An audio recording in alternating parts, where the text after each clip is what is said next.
If you thought goldenly breaded McDonald's chicken couldn't get more golden, think Golder! Because new sweet and smoky special edition gold sauce is here. Made for your chicken favorites. At participating McDonald's for a limited time. In sports, 5 games were featured in hockey action last evening. Did you see the game last night? Of course you did, because you used Instacart to do your grocery restock. Plus, you got snacks for the game, all without missing a single play. That's on multitasking. So we're not saying that Instacart is a hack for game day, but it might be the ultimate play this football season. Enjoy $0 delivery fees on your first 3 orders. Service fees apply. First 3 orders in 14 days. Excludes restaurants. Instacart. We are here. New York! And anyone who wants to travel to New York, Go Touch Grass is coming to you live at the Cheerful Earful Podcast Festival. Come check us out Wednesday, October 8th at 7 p.m. at Caveat in the East Village. Tickets are $16, and you can get them right now at GoTouchGrassPodcast.com. See you there. You got mail.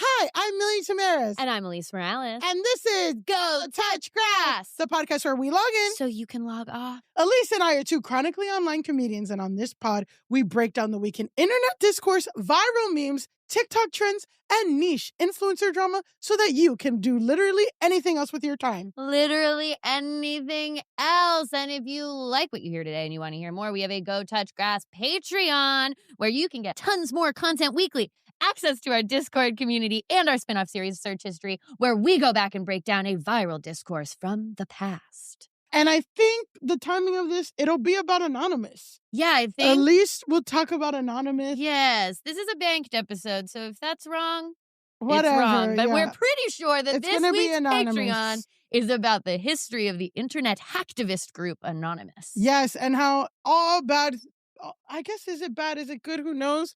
But all curse things start on 4chan. On Discord, we have officially started a Grass Nation book club. We are currently reading Little Bosses Everywhere, How the Pyramid Scheme Shaped America by Bridget Reed. If you have Spotify Premium, the audiobook is included. Mm-hmm. We're recruiting this early, but I've been reading it, and it's just crazy to learn that pyramid schemes are like the basis for American capitalism and the American dream that's no longer there. And a lot of dark Republican money is from pyramid schemes. Put a pin in dark Republican money. Yeah, we'll be getting more into that. And don't forget to leave us a 5-star rating and review. We love your reviews. We always need more of them, but the best review you can give us is to tell your friends about the show. Post a story and tag us. We will repost it. You know that we're online. We're always online. And speaking of online, we're on YouTube. Mm-hmm. We have a YouTube and we put episodes out every Saturday, edited by moi. Mm-hmm. Please watch. And also, we have a website, Yep. GoTouchGrassPodcast.com. We'll have information about us and things that are going on. Hopefully merch soon, hopefully Yep. tour soon. All sorts of things. All sorts of things. Who And knows? Speaking of all sorts of things. Someone who speaks about all sorts of things. Someone who speaks about all sorts of things. Our guest today is comedian, content creator, non-derogatory, and host of Too Many Tabs podcast. Everyone give a Grass Nation welcome to Alex Pearlman. Hey! Yes. Wonderful to be here. Yeah. I love that intro. Oh, I was Yeah. recently called a shock comedian by the Philadelphia Inquirer. Shock They called me a comedian. shock comedian, and I was like, which definition are we going with? Yeah. And there was a Yeah. moment because there's a lot of guys out there. I unfortunately stopped in Austin, Texas last year, and I went, shocking. Wow. These prices are shocking. And Oh, then the I left. prices were shocking. Well, the prices of what you have to pay in your soul to do comedy in Austin, Texas. Yeah. But yeah, no, it's great to be here. Thank you so much for Yes. having me. Well, you can, and you're welcome to use content creator non-derogatory anytime. I love that. Because there's a difference. Yeah, There's a yeah. difference. No, there really is. I like to use the term content creator over influencer. Yeah. Yeah, And- no. I get that. Because it's also difficult now. I think there's definitely a new term that needs to be out there. Mhm. I'm not going to be the one who comes up with it, but I think there'll be somebody who, because like I had a friend of mine who was like, oh, we're I was at an event the other day, and they were like, "Oh, we're online political pundits." I'm like, "I'll kill myself right now." I'm just if that sticks, at the party. If that sticks, it's over. I don't want to be that. But That's I don't know so funny. quite like where we're at for it. As like the protected class of creators. Yeah. If you did kill yourself over the labeling of political punditry, that would be like a historical moment for all, that would be my Wikipedia mention. That would be the top line short bio before you click the "and other controversies" tab. Wow. And killing yourself becoming a political moment, that's gonna come up again. That's gonna come up again. Coming again today. Oh, We're really getting into it. And put it yourself. I like that. You know what I like about your podcast already? Oh, a lot of foreshadowing. Yeah, it's really. There's a lot of foreshadowing. Really, There's Chekhov's really list just off the edge of this whole pod. Yes, check it off, baby. Yeah. Okay. But before we get into that, we do like to just like set the scene for our listeners. So why don't you tell us, how did you make the move from, doing comedy to making videos? When did you start like taking off on TikTok, all that stuff? Sure. So I started doing stand-up in 2002. Mm-hmm. I'm 41. I know my skin looks great. I'm not racist. Looking amazing. The big part, that's the secret. I don't know. That's the secret. Verdict's still out on not being. Okay, well, the secret is lotion. Don't be racist. You have great skin. You're wearing an X-Men tee. There's a lot of optical illusions. There's a lot going on. But so I started in 2000. You look great. You look you. great. I appreciate great for that. 41. Thank you. Mrs. Pearlmania, don't kill me. No, it's fine. It's fine. We're good. So I started doing stand-up in 2002. I always knew, though, as the growth of the internet, that like I had friends of mine who moved to New York, moved to LA. They do this different stuff. Like the goal was to go on the Tonight Show. They always that. Mm-hmm. Even back then, I was like, the internet's growing. Like as YouTube showed up in 2006, I'm like, why aren't people doing more YouTube shows? And it was actually then the discoverability that was the issue. Mm-hmm. But I kept doing stand-up. I did sketch. I had podcasts with friends of mine. I did all those different things over the years. And in 2018, I actually walked away from it all. Mm-hmm. I had a good paying like desk job. I was like, my wife wanted to go back to school. I'm like, why don't I just be a person and just concentrate on this? And it was good timing because COVID hit. Mm-hmm. Everyone I knew who was doing stand-up was like hitting me up like, do you want to do a Zoom show? And I was like, I will end my life on that stream in front of people. Well, that'll be the thing. Zoom shows. So. And you're right. You're right. No, I was like, if that is my choice to come back. One time I did. Someone's like, "Can you do a Zoom show?" And it was like an all hands meeting. Like I was like the comedy break for a company's all hands meeting. No. Oh my God. For Hispanic Heritage Month. Twice. I had a buddy of mine tell me about doing a Zoom show, and it had 5 audience members and 7 comics on it.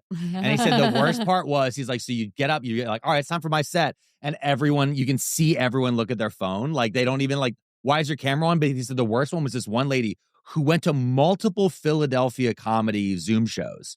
And she was reading this massive book, but she wanted to support. So she would pay to be in the show, and she'd be in there, and the show would start, and then she would pull out this like huge like Harry Potter compendium, and she'd be on like page 200 of 1200.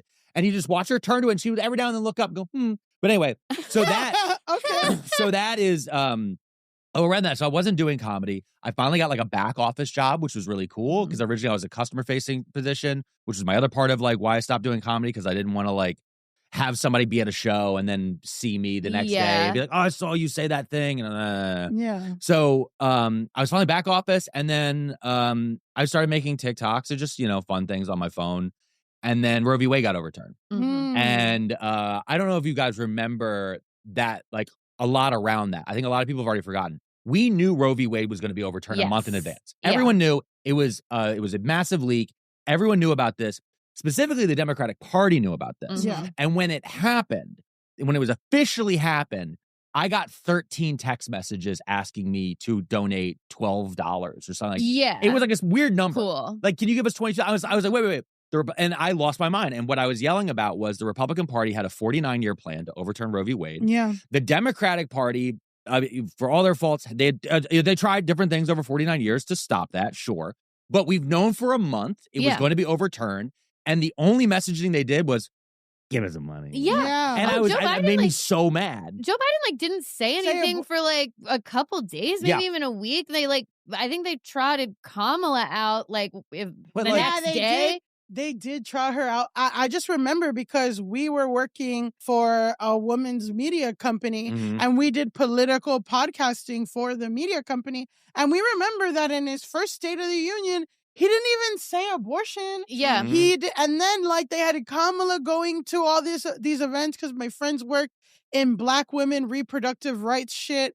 And Kamala was going to everything, and that was her thing. Yeah. That was the only time she was allowed to speak publicly. But Joe Biden wouldn't say shit, and then he had kind of an okay speech 2 weeks later. Yeah. So No, you're saying went but they didn't viral have it for in that? they didn't have it in that moment. And it was like as it was happening, it was I want to say it was every 5 to 15 minutes. My phone would buzz. It'd be like, Nancy Pelosi here. And I'm like, I know you got money. Why are you asking me? I'm in southeastern Pennsylvania, trying to scrape together. Inflation's going crazy. Yeah. And you're like, do you have $15? I'm like, do you have 15? I know you have 15 And bucks. $15 for you to do what? Because you've done nothing up until this point. Again, like you said, we knew from the leak for a month ahead of time. And then even before that, people who are watching this stuff, which I assume the Democratic Party should be, knew that this case was making its way to the Supreme Court. This Supreme Court exists for the purpose of overturning Roe v. Wade. So, let's connect some dots here. Yeah. So my rage about that went viral, but it broke on both sides.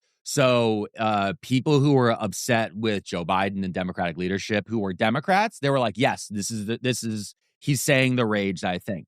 But also conservatives also like me because there's been this whole thing where they started writing headcanon where he's going to become one of us any day. And I was like, no, I'm not. It's never going to happen. But in that was my first moment of true virality where I had newspaper articles written about me, which is how that's how I learned how the right washes things. Yeah. So it was a local Lancaster newspaper wrote an article about me and they reached out and I was like, cool. They DM'd me and we touched base a little bit and wrote a little email exchange. It got printed in this local Lancaster newspaper. It did well there. So then they moved it to New York Post. Once it hit the New York Post, New York Post. Then the New York, because it was in the top 10 of Lancaster. So they're like, cool, we'll try it New York Post. And then it got a little bit bigger there. So then it became a Fox article. But I watched it over this 3-day cycle. And I'm like, this is them testing. Yeah. And they were testing me. And then it was I was viral on Twitter. James Woods called me one of the good ones and I wanted to kill myself. Yeah, no, that's horrible. So I keep saying that. I'm going to get you guys demonetized on YouTube. I know. Well, I wanted to we're not monetized. Oh, I'm sorry. Not on YouTube. Well, it's going to get you deranked at least. Yeah. So, well, all right, how about this? Every time I say it, I'm going to community guidelines myself. Yeah, okay. There we go. Community guidelines for myself. So, but I had... So Epstein did a community guideline. Yes, he didn't. But the other part that happened with me in that moment is Libs of TikTok on Twitter posted me. And I actually have friends of mine who are trans who were targeted by Libs of TikTok. And when it was really going off, I was at a beach house with one of them. So I had to have a moment where I turned to them and I was like, this is insane. I'm getting pro stuff. And you know what? They looked me dead in the face and they were like, hey, do me a favor. Sell a t-shirt right now. I want you to get right-wing money and then you're going to buy us all dinner. And we did. We made a t-shirt. Amazing. And then we sold it. But then as that started to build and all those different things, the New York Post article, that got the company I was working for, they were like, hey, what are you doing? And I was like, ah. And then about a year later, I left that and went full-time. So my wife and I sat down, we kind of wrote out we should build out a podcast. Maybe I'll get back into doing stand-up. What do these other different things look like? And then the day I was going to quit my job, my wife was like, I'm pregnant. And I was like, oh my God. I was writing my resignation letter. So you waited a little bit. I waited a little bit, but it was good because being full-time content has allowed me to be home with my kid for that first year. And also reset my brain during a very dark and weird time. Yeah. So sitting through all of that has been different, but also trying to remind myself of most people don't get the amount of time that we get to just scroll this fucking thing. Yeah. You know, because some people are like, why don't you know about this? Why don't you? I'm like, I've talked to content creators, especially in the news side all the time. Why don't people know about this? I'm like, well, you get 8 to 10 hours a day. Yeah, that's true. Yeah. Most people get during the actual work hours, maybe 30 minutes. Well, Yeah. there's a poll that says like the average person only thinks about politics for 4 minutes a week or something, or 4 hours a week or something. Some Yeah. like really small number Yeah. that is like disproportionate, obviously, to content creators and stuff. And I want to just get to the Sure. second question, which is that a lot of your content is about politics, and Yeah. as you said, is you yelling about stuff. And I think for me, I mean, way before, you know, we even thought you could come on this podcast, I've just been watching you for a while. And I thank think you.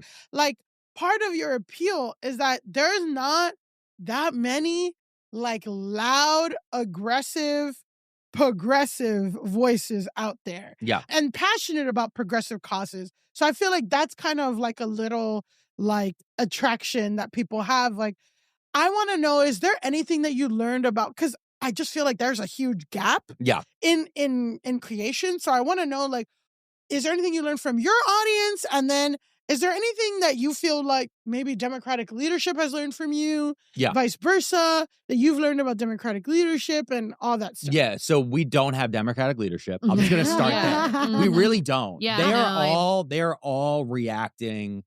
We are now more than ever a reactionary country with reactionary politics. Yeah. In so that like everything they're doing for a reaction. The reason why we're recording this, what's today's date? Just so that's so people have context. Today's August 19th, before the Civil War started. But the right now, Gavin Newsom's having a moment. Why is Gavin Newsom having a moment? Because he's doing reactionary politics. He is throwing out memes. He is gaining a reaction from he's aimed it to gain a reaction from Republicans. So he's got Tomi Lahren to get upset. He got Scott Presler. He's got these low-level Republicans and even Donald Trump himself upset. And so Low now, level and Donald Trump. yeah, well, you know, but I mean, I'm thinking of like Tomi Lahren, Scott Presler. There's certain names that only terminally online progressives know. Tomi Lahren's going to come back. Guess what? We're going to talk about her later this episode. Oh, God. She'll be back. There's so many. There's so much foreshadowing. I know. This should open with a foreshadowing edit. Yeah, Foreshadowing. But in general, so the terminally online libs and progressives and leftists and all this other different stuff, they're like, he punched at Tomi Lahren. Oh, he went at Scott Presler. Oh, he went at these people who's annoyed me. But if I talk about them to a rando, I sound insane. Yeah. But like, you're not getting that from a Gretchen Whitmer or a Josh Shapiro or even a Chuck Schumer. Like, we're not seeing it from that in them. And so to the point where I've told repeated people, anyone I can talk to, when it comes to what the future looks like for comms for the Democrats, I said the future is saying what you believe and fucking sticking with it. Yeah. Like, saying what you believe. Stop fucking triangulating on everything, because then people know if you can triangulate on trans rights, then you can triangulate on abortion rights. Yeah. If you can triangulate on abortion rights, then you can triangulate on Black Lives Matter. If you can triangulate on that, then you can triangulate on fucking Gaza. You can triangulate on all these other different things going around. And if you're willing to make these sacrifices over here, then why would I trust you on any of the things I actually care about? Yeah. Right. And so, like, that's been the thing I've been trying to hammer home into them. Like, whenever I do get a chance, like, it's very rare. I don't like to leave my house that often right now. Yeah. Well, thank you for coming Yeah, here. I know. Well, it's like baby time, and we're watching a lot of Cars 2. And it's a great movie. You should. Cars 2. Disney Pixar's Cars 2. Okay. Because Paddington 2, I hear, like, obviously is a perfect movie. Yeah. But Cars 2, not It's Cars different. 1. Cars 1's good. Cars 3 is good. Cars 2 is a spy movie. Oh. It's completely different. Anyway, enough about Okay. that. If you want more about Cars 2, watch my podcast, Too Many Tabs, which you can find by YouTube or Pearlmania500. Go to any of my social medias. Click my link tree. Give it a scroll. We're going to get to plugging. I know, but I know we're around the 20-minute mark, so I'm gonna start plugging it now. The edit it around. Wow, this is a professional. This is a non-derogatory content creation professional. Thank you. But back to the question before, because it was a multi-part one, and now I'm trying to get back to the rest of it. So we don't have Democratic leadership. What was the other part of the question? Just anything that you learned from your audience. Oh, yes. Now because you have direct contact with an audience and you have this white space. Yes, no, exactly. So inside of that, the biggest thing I've learned from being a stand-up comic, actually, to becoming a content creator and also doing stand-up comedy is, which I think everyone should do, is to have a trusted second set of eyes when you want to post anything. Yeah. Oh, wow. Especially if it's something you're like, I think I did it. You didn't. You didn't. Yeah. Oh my God, you didn't nail it. So my wife is my executive producer on everything, Nice. including the TikTok rants. So sometimes we have a joke. Sometimes she leaves the house, goes to the grocery store, And she comes back like an hour and a half later and she's like, What why did are you you do?" viral? And I'm like, well, I got real mad. And she's like, but sometimes, if I know I'm like on the right side of this, I want to do it. But there have been times where I've talked about a specific topic, especially something that's a little bit more terminally online, where she has reminded me of like, you're not thinking about it from this other niche audience. Yeah. And there's certain phrases that you might not realize you're using. Unfortunately, I don't have an example off the top of my head, but like, you don't realize say you're the N-word using right now. No, but not even just that. Of Yeah, like, yeah, but it's yeah. like the you people of it all, right? Yeah, of course, like of like course. that old joke and that Yeah, trope yeah. where it's like, when that type of thing. So we try to like watch, and what actually has made me a better comic with that is it finally, for the first time in my life, taught me how to take editing advice. Because one thing as a creative and as somebody who wants to feel like an artist, like I crafted it that way on purpose. That's why I wanted to be that way. She's like, okay, well, the people aren't going to hear you say that sentence. Yeah. They're going to hear that sentence and think you're talking about this other thing that's happening over on this other little corner of Tumblr you're not paying attention to. So we try to like keep that in mind. And she's been really good at just like reminding me. But she's not front facing, right? She's not I currently. haven't seen a picture of her or anything. No, that's so interesting. It's been neat. And then behind every great man, well, that's what I'm like. powerful Also, female executive producer. Faceless. I'm like, this is Jim Gaffigan. This is well, not Joan Rivers' original husband because he couldn't handle it. No, he couldn't hang. But then from the audience, though, what I've learned, and it's a thing that I've had to keep in mind, specifically from the online audience, I get a lot of messages from people who are like, I don't have the capacity to be able to yell or to feel this the way you do. Whether or not they be hours in the day, whether or not they be because they have kids or they have a job, or because they live in an apartment complex and they literally can't yell inside their apartment like down to that like level. You live in New York. Well, you live in New York, but like, what was crazy? When I first started going viral, the amount of Midwestern blonde moms that were like DMing me, like, what's your deal? And I'm like, oh, they've never had a red-haired Jew scream at them. Yeah. Because of you parked wrong. Powerful. Yeah. And I was like, oh, there's a little fetishization there. Yeah. I mean, having been a ginger on the internet right as the apps took off, and like I met my wife offline, thank God. But right as the apps took off, I remember it was before Tinder. It was like Plenty of Fish and discovering ginger chasers exist.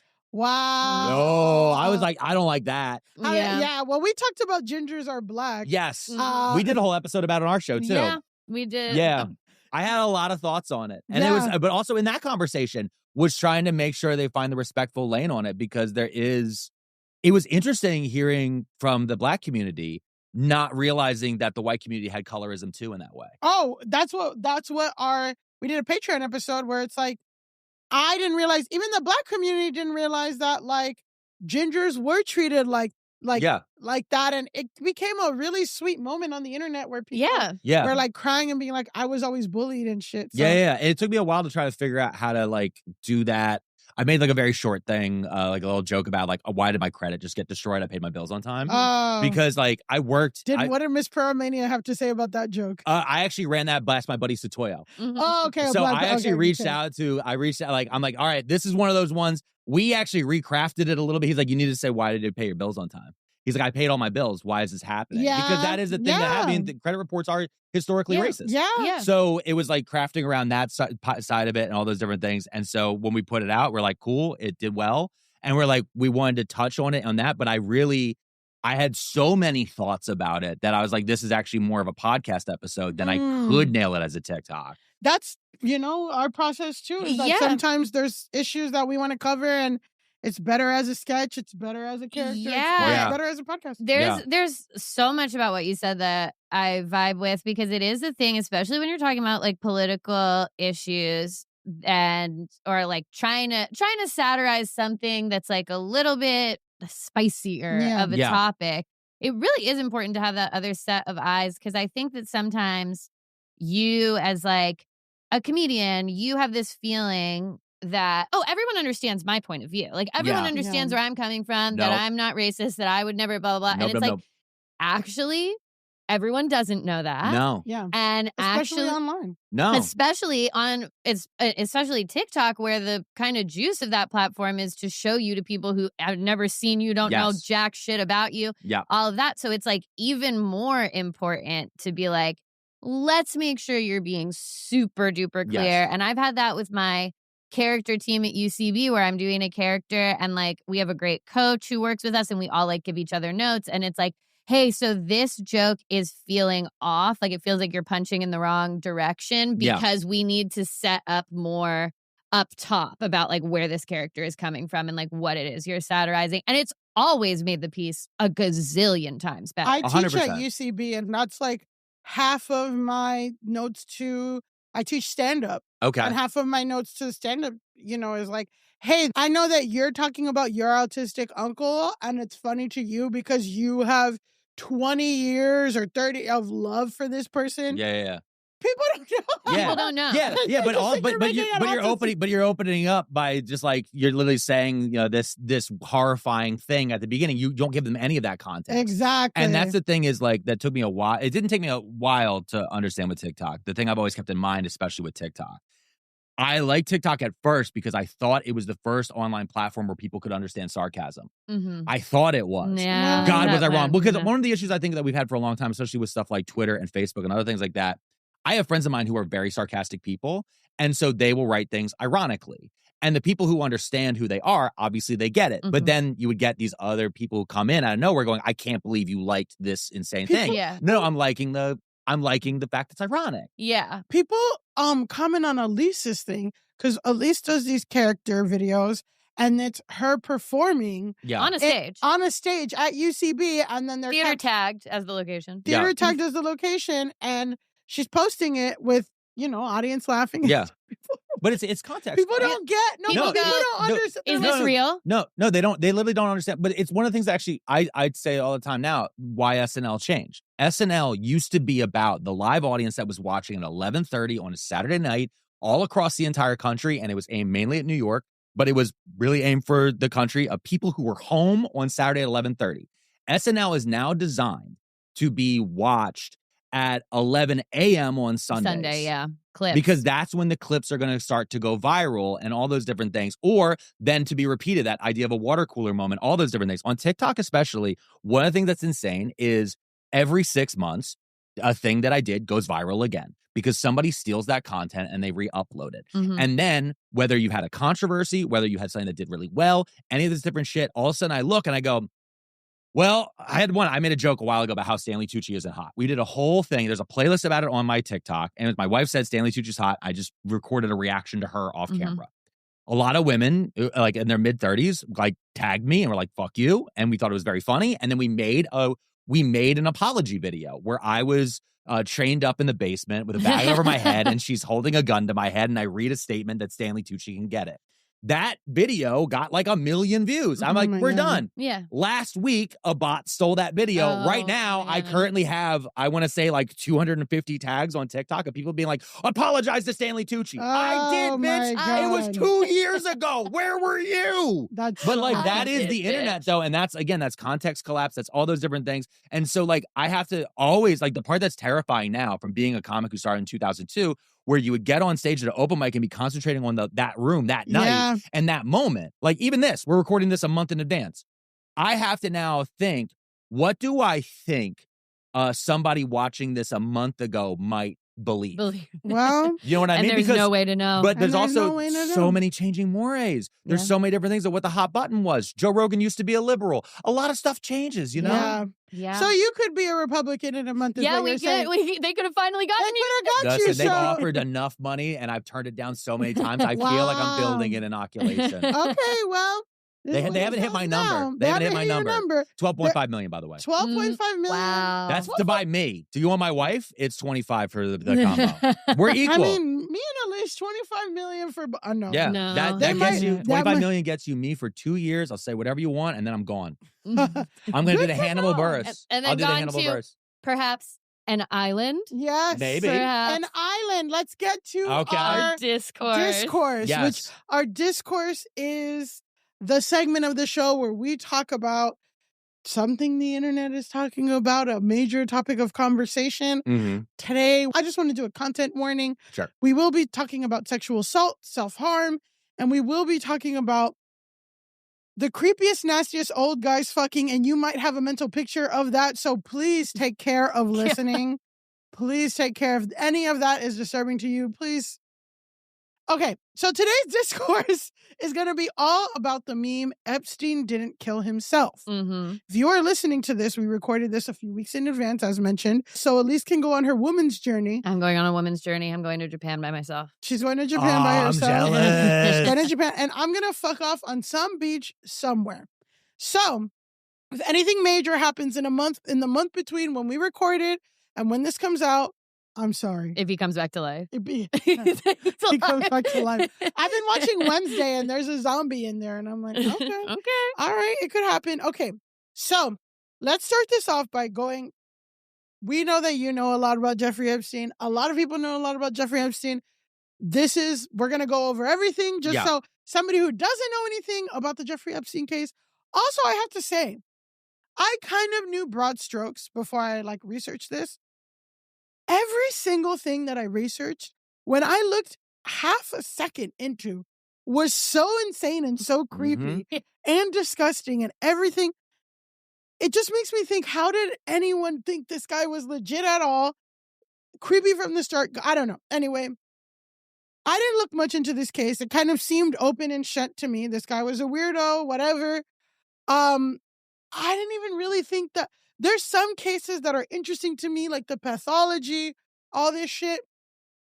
I'm not really there's not really anything interesting, quote unquote, about the Epstein thing, except for the scale and the amount of money that he put behind the connections. it and the connections and stuff. But it's not for me, I'm not going to learn anything about the human. I guess I am about greed and stuff, but I wasn't really I have to know everything about this because it's going to make me understand humankind more. It was just disgusting. You weren't like, wait, old rich guys are perverts? Yeah, exactly. I have to look deeper into this allegation. Exactly. That can't be true. Yeah. What? That can't be true. Bill Clinton is a pervert?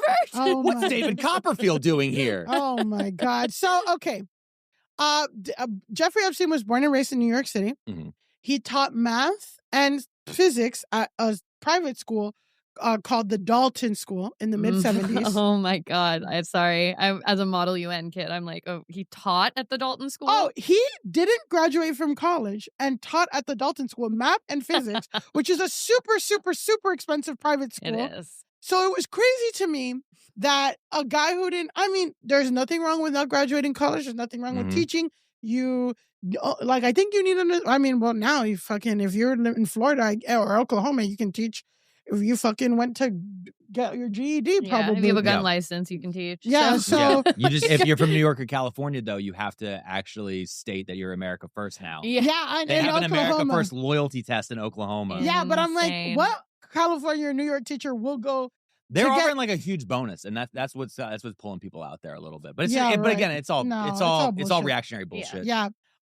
So, okay, I was like, what the fuck? This super expensive private school had someone that didn't graduate college teaching. Mm-hmm. So here are quotes from an NPR article from July 2019. So these are quotes from an article that came out just days after he was arrested. I think he was arrested on July 9th. This article came out July 19th. Most former Dalton schools agree on at least one thing.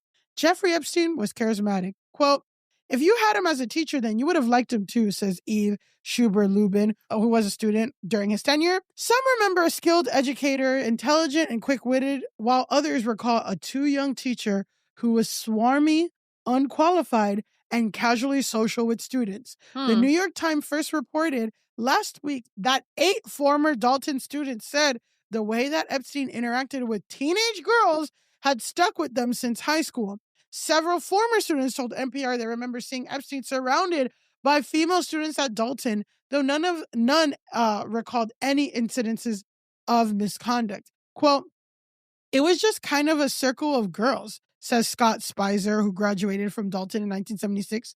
He was much more present amongst the students, specifically the girl students, during non-teaching hours. It just seemed kind of like it was inappropriate. There was a mild sense. Yeah.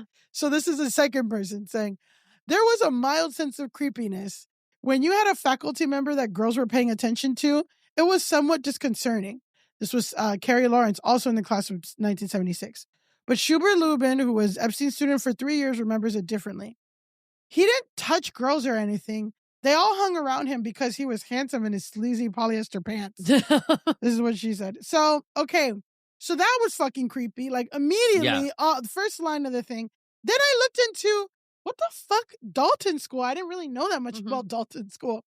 They have their own fucking scandal because a year before Epstein went to jail in 2019, in June 2018, there was a lawsuit filed in Newark Federal Court where this student, identified in court records as Jane Doe, alleges that she was repeatedly subjected to sexually touching and groping by the former headmaster in late 1986, early 1987 when she was a student. So a year before Jeffrey Epstein goes to jail for the last time, somebody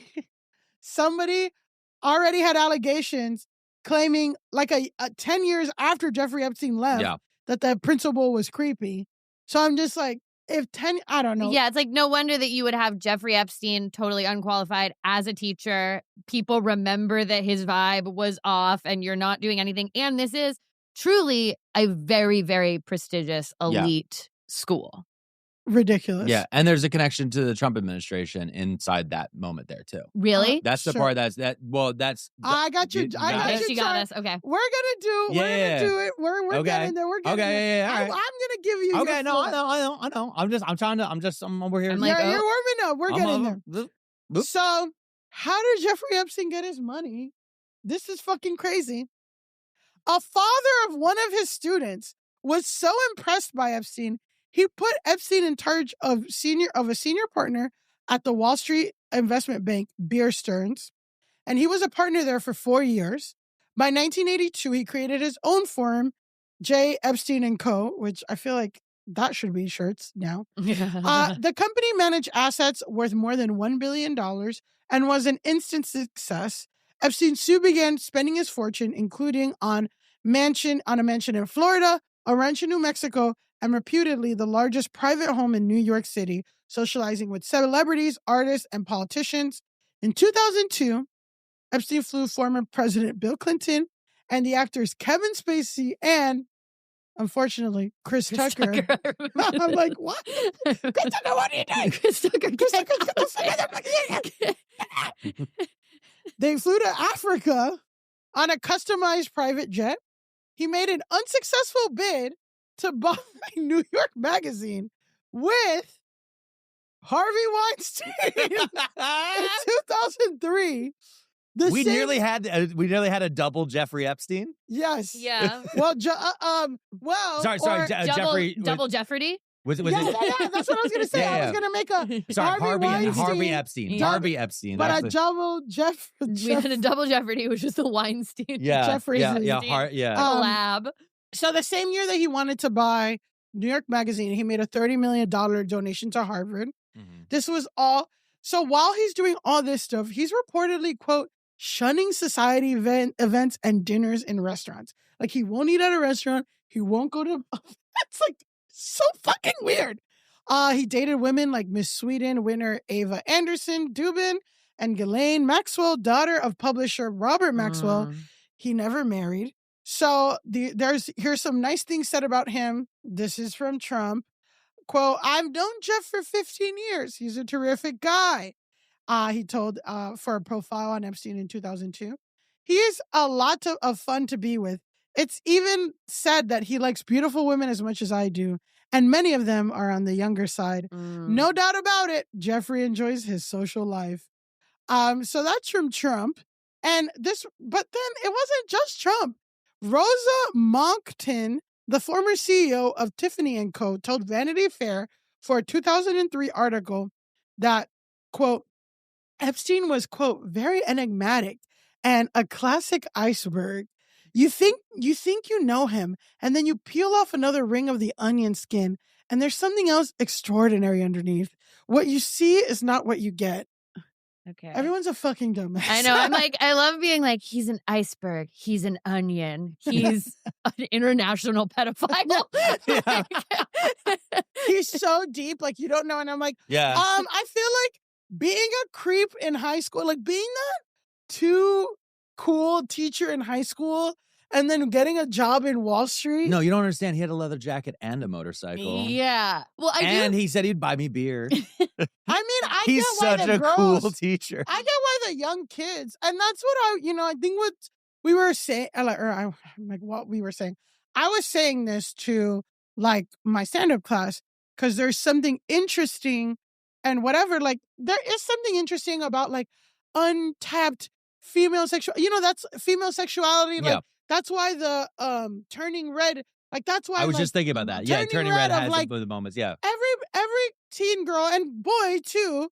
Like, every like young person has a crush on someone they're not supposed to, likes an older guy. Like that's kind of, there's memes about it of like little girls who are like, oh, I thought my brother's like lacrosse friends were all, that's like normal. But it's like, what's wrong is the person who should know better to fucking lean into it. Yeah. Yes. We're not even talking about the adult taking advantage of it or leaning into it at all. Exactly. Especially one that has an authority position like a teacher. Yes. Yeah. Yes. Yeah. So, and this is not even getting into. I know. No. We haven't even gotten into this stuff. I did just want to say, I think the thing that's funny about those two quotes that you just read is like, of course, I feel like it's kind of perfect encapsulation of like the Donald Trump we've come to know, because we've got on the one hand this one like lady CEO who's like, he's enigmatic, you never know anything, and Trump's just like, he likes young girls, I'll tell you that.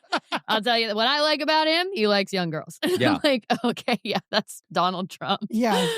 Okay, so let's get into his convictions. In 2005, the parents of a 14-year-old girl told police in Florida that Epstein had molested their daughter at his Palm Beach home.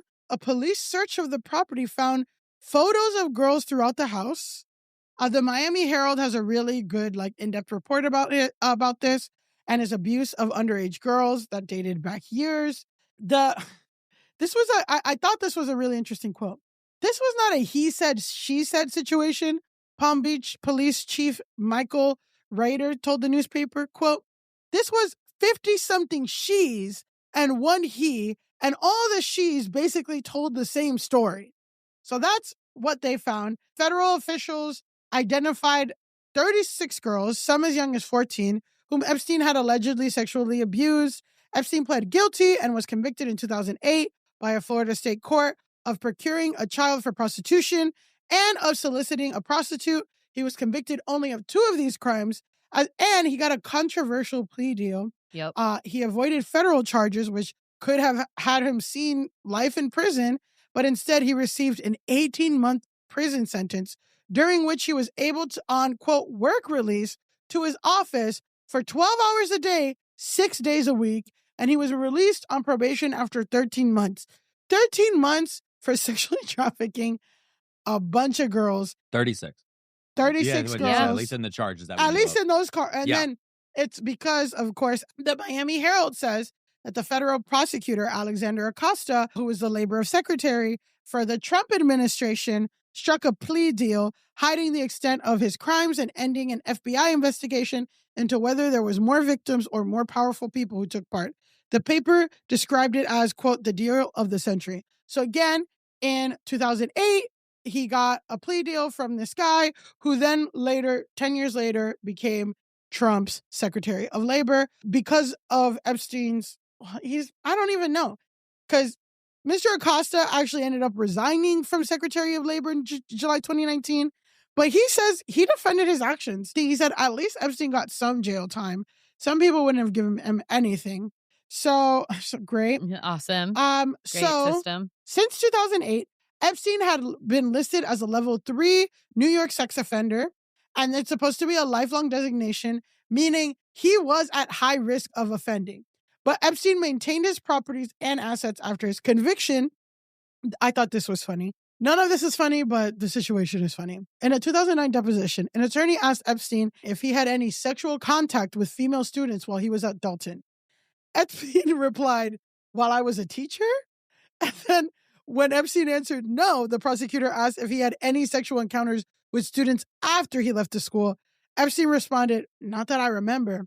Then he was asked if he dated anyone who was previously a student at Dalton, and Epstein evoked the 5th, 6th, and 14th Amendment. 14th? I don't even. Yeah. We got the 14th in there? We got the He 14th. started, in. yeah, I've seen that clip where he starts just listing off amendments. He's like, I'd love to answer that question, but I'm just going to, Bill of Rights. Yeah. He just listed all of them. You can't put troops in my house. Like, it was crazy. Yeah, exactly. But that was the one, because I've only ever seen 5th. And I was like, I know. wait, I was like, do billionaires get extra amendments? I know. I was like, I might. thought the 5th was enough. Why? Yeah. We got 14th in there. That's okay. They might. So the deposition again came 2 years after Epstein avoided prison time for charges in Florida. So he's a level 3 sex offender in 2008, has this creepy deposition in 2009. In December 2010, Prince Andrew, the third child of Queen Elizabeth, was pictured in New York Central Park with Epstein, drawing controversy. In a BBC interview in 2019, the prince, who had known Epstein since 1999, said he'd just gone to New York to break off the friendship.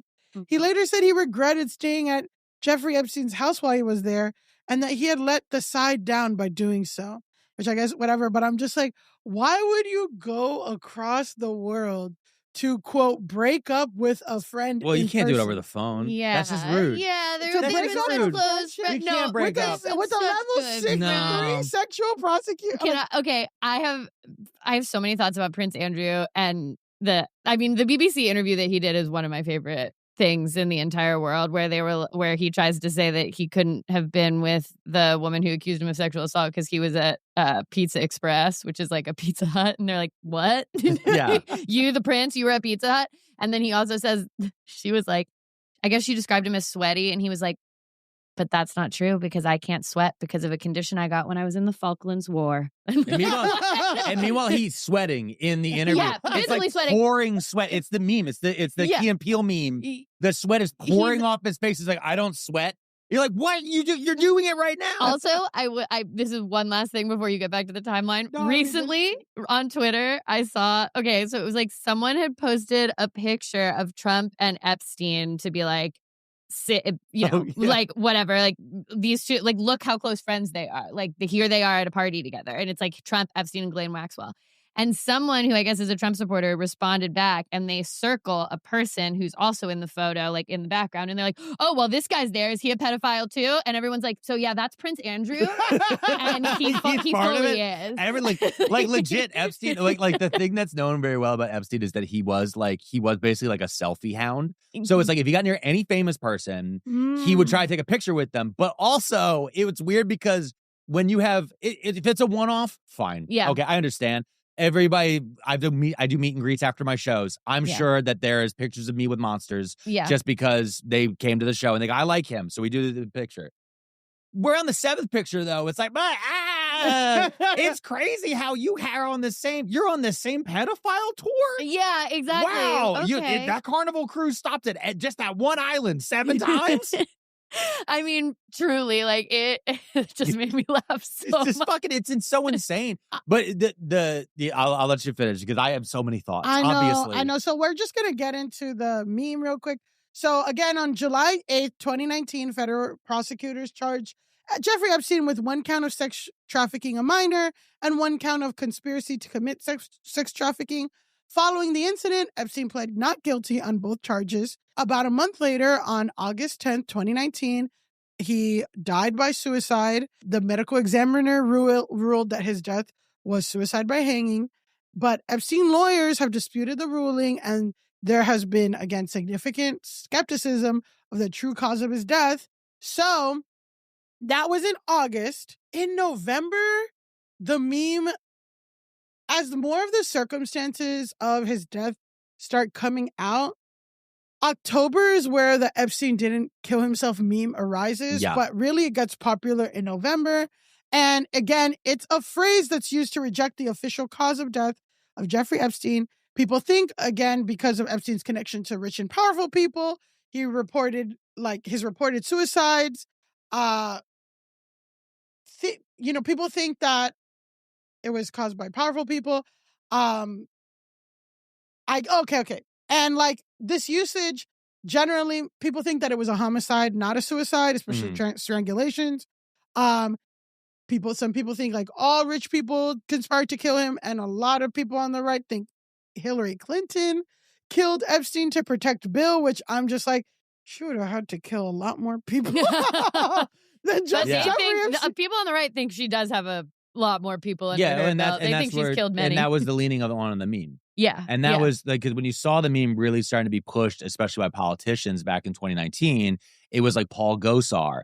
It was a lot of fringe guys, Marjorie Taylor Greene and others, like they're pushing it again because they were trying to draw a line that said all Democrats are pedophiles. Look at how the Clintons, because when people think of the Clintons, they think of Democrats. And so like, look at these guys together. And even back then I was like, but there's all these pictures of your guy right here.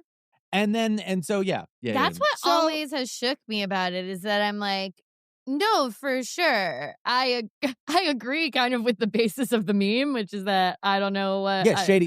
Yeah, death. it's a shady situation. But I'm like, but you can't tell me Donald Trump wasn't involved with that. And all your weird people. I feel like they, if I was going to subscribe to one of the conspiracy theories, if I was going to do that, mine would be that they all met together, like Justice League style, like all like in the middle of the night, and it's like Bill Clinton steps forward. The Hall of Pedophiles. Yeah, just like Trump steps forward, they all shake hands, and they're like, tonight we're just pedophiles together. Tonight we're putting it all aside. There's no Republican, no Democrat, no libertarian. Pedophiles. Well, actually, tonight we're all libertarians. Yeah, exactly. Well, I feel like the reason why the right globbed onto this is because the meme, I mean, I have the picture of like the original meme that came out on October 2nd in 2019. And it says, okay, some say Xbox is the best. Some say PlayStation is the best. But deep down, we all know Epstein didn't kill himself. That was from iFunny by a user, Mr. Fate77. So it started. I mean, that's the thing but that was the thing that was cross party. Everybody. But then Joe Rogan shared it. It showed up on Reddit on October 21st, and then 4 days later, Joe Rogan shared it. So it's another bad thing we can blame on Joe Rogan. But I feel like Joe Rogan started the thing. So then Joe Rogan shared it, and then we had the 85-year-old forensic pathologist who went on Fox News on October 30th and basically said on the Jesse Waters show. Oh wait, no, this is different. Somebody goes on Fox News, and it's Michael Baden, who'd been hired by Mark Epstein to observe his brother's autopsy. Basically, this guy says, oh, well, the evidence points to homicide rather than suicide. People took on to that because, again, it was this guy on Fox News saying it. So, again, Joe Rogan said it. And we have somebody else on Fox News saying it. The guy who said it was on the Epstein fucking payroll. He, of course, whatever. Yeah. Then on Jesse Waters' show, former Navy SEAL and founder of the Warrior Dog Foundation, Mike Ritlin, asked if he could give a PSA. And after he was told that he could, he basically was like, I guess he just wants people to, okay. If you see the coverage about combat dogs and you decide, I want one of these dogs, either buy a fully trained and finished dog from a professional or just don't get one at all.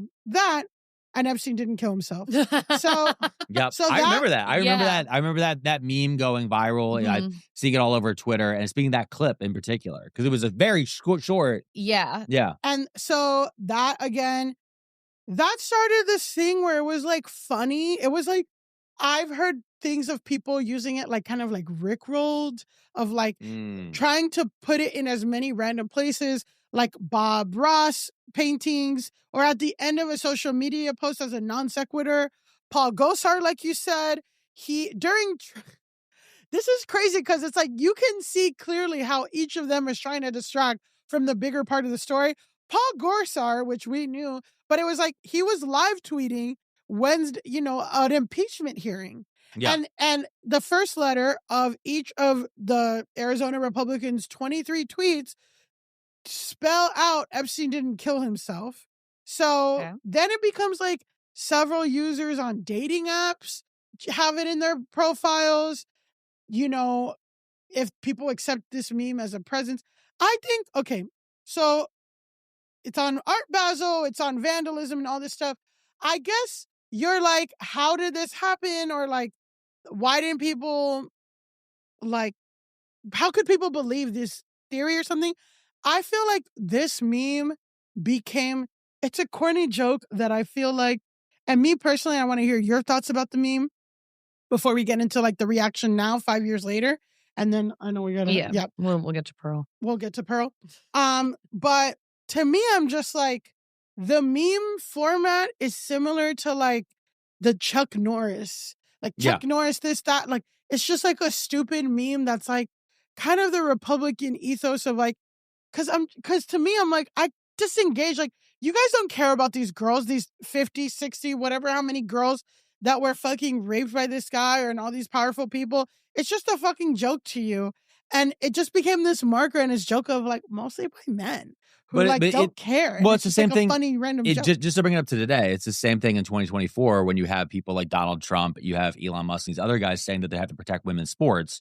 And now 6 months later, they're throwing dildos onto the court while WNBA games are there. Yeah. It's never, they're using it. It was a means to an end. The idea of Epstein didn't kill himself is with all of these different things. When you look at pipelining people, you always, with pseudoscience, pseudopolitics, any of these different types of things, you always start in a thing that we can all kind of agree on a little bit. And the idea of there's something shady happened here. There's something here doesn't line up is everyone can agree on that. That's the thing is about when it comes to Epstein. Now, you then you have the fork in the road. Yes. Was it Killary? Because remember, they was also trying to bring bring that back. Is this Killary or is this something else? And so it was either going to be Killary or it was going to be the CIA or Mossad or there's all these the connections. Can't be Mossad. When you have all these different monies and things like that in there that they drip in. But this is where Rogan and the conspiracy guys come in. They love the idea of it being anything. Yeah. And the thing is the more suspects you throw out, the crazier it is that you never mention the president of the United States, who is literally in charge of the Bureau of Prisons, where he's being held, who has 40 plus pictures of himself on Google image search together, who stated he knew he was a pedophile, who is really good friends with it. Like that's the part that was driving me crazy, but the media never touched on it in any sort of way. They let fringe figures from the right, the left, specifically Democrats, especially corporate and centrist Democrats, they don't want to touch this at all because they have this view that somewhere, you do everything for Peoria. Peoria, Illinois was the old thing. Will this sell in? Will this play in Peoria? Yeah. Will this do in the middle of nowhere? And so they have this idea in their head that there is this little old lady out there that if you mention, Donald Trump, he used to hang out with a pedophile, she'll be so upset that you even mentioned pedophiles exist. Yeah. But meanwhile, that lady, she's been watching Jillian Michaels' podcast and her brain's fucking cooked. But like we're in this, you don't we're know in this. That lady could have been a victim. You know what I mean? But there's a lot of different things, and so it became not Jillian Michaels' podcast. Yeah, no, her podcast now is all about Epstein and shit. Like she's been fully. We just did an episode of Too Many Tabs. I gotta watch it. Yeah. Yeah, we just did an episode of the Too Many Tabs podcast, which you can find youtube.com/Pearlmania500. 20 minutes But the thing is with this in these cases, and it's the thing that I've always found interesting about memes. I also have a sub theory that the reason the QAnon conspiracy exists was partially to distract from this. Because this ties in with Q. Now, let's face it. You have a president. You have a man who is running for president, or once he became president, who owned 2 teen girl beauty pageants, was best friends with the most prolific pedophile in the United States that was not a Catholic priest. That stopped talking to him. And then has all these other different issues. And then there's some other shadiness and connections running all throughout his entire administration to the point where in Trump 1, it felt like you had to have at least met with Jeffrey Epstein twice to end up in his cabinet. In Trump 2 term, it feels like you have to have killed a dog or abused a woman. That's the way to get in for Trump 2. But like all these connections are there. And it just, in my video that I made about it with my chart, my big question to the conspiracy guys, the Alex Joneses of the world, the all these other different people who love to play this game is why the fuck did you never tie a red string in this direction? Yeah. And to a point where it actually is now more suspicious that you never brought him up with everything else that we have. And like, they've tried some cover stories of, well, once he found out, he immediately banned him from everything. I'm like, okay, you banned him, but you didn't call the cops? Yeah. Oh, the guy who gave him the sweetheart deal is the one that you then made the Secretary of Labor? Right. Yeah. Oh, wait, that school that he was hired at, he was actually hired by Donald Barr. And the reason why Alex Acosta, who was the Secretary of Labor, the reason why the story rebroke in the Miami Herald is because there was the original Trump attorney general was the man named Jeff Sessions, Jeff Beauregard Sessions, Yes. who was a remember huge Jeff. racist from, I think, Alabama. Yeah. We remember Jeff. Massive, like, cartoon racist. Yeah. Like, straight up, like, you're like Foghorn Leghorn talking racist, crazy. I remember his, And he and Trump had a falling out because he was like, I want to be more racist. And Trump was like, weirdly, on this, like, this is, oh my God. So they had a falling out and they broke up. And there was Alex Acosta's name got thrown out there of maybe we'll make him an attorney general. When the Miami Herald was like, he was down here. Let's look into him. Hey, this is weird. You maybe shouldn't make that guy the attorney general since he was letting pedophiles off with sweetheart deals. That story breaks. They bring in Bill Barr. Bill Barr became the second attorney general. Bill Barr knew Jeffrey Epstein because his dad, Donald Barr, worked at the Dalton School and is the one who hired him. Is this your chart? Let's go to the chart. This is the chart. So this chart was just a thing that I put together. Again, my wife wasn't home. But we've actually had this for a while because for my podcast, we've had this image of me pointing to it's the Pepe Silva meme. Yeah. You know, it's you're tying things together. It's a beautiful mind, all those different things. But again, when people think conspiracy, this is what they think of. And so I did this. Donald Trump, Bill Barr, Alexander Acosta, Jeffrey Epstein. And Ghislaine Maxwell to the side. Maxwell. Okay, so what's the 10K? 10K, 4K is the 10K hours of child abuse material that was found in DVDs inside of Jeffrey Epstein's home. Jesus Christ. This is the stuff that actually all of this when the FBI and the DOJ announced that there is no list, and I don't think there ever was truly a list, but they based the idea was we're never going to release any of the files behind this. We're not going to, but they're just like, it doesn't even exist.